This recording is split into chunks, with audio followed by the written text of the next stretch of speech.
Hi, I'm Khosravi, Managing Attorney of the JQK Immigration Law Firm.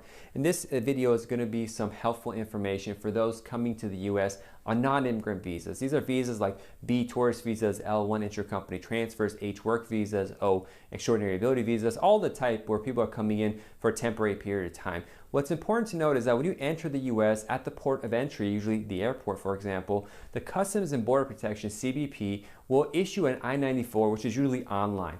And that online I-94, just the I-94 in general, will state how much time you have on that trip. They'll also stamp your passport, but the I-94 is the document that they will go by. But looking at the stamp of the passport, how much time you have is going to be an additional helpful way to know how much time you have left. Now, the issue I wanted to bring to your attention is that the amount of time that you give in there is capped by the length left on your passport. So the passport expiration date is the farthest in time they could do it. So for example, if you're coming here on H-1B and you have 2 years left on your H-1B, but your passport expires after 9 months, they're going to only give you 9 months worth of time. And a lot of times people just assume that they're going to get the full amount of time that their visa had. So they say, okay, they don't pay attention and they just go about and do their work and live their lives in the US.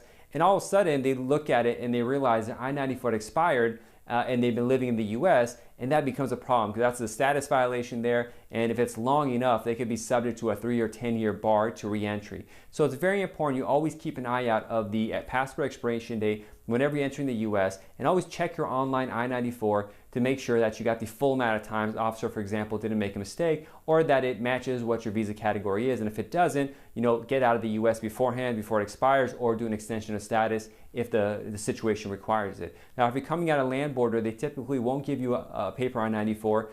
If you need to, make sure to request it from them so you know for sure how much time you have, or ask for them to put a stamp in your passport. That could be additional help. The I-94 is more important, but at least get the stamp so it has some time in there. Because of the amount of people coming and going from the ports of entry, they don't always stamp it and issue a 94.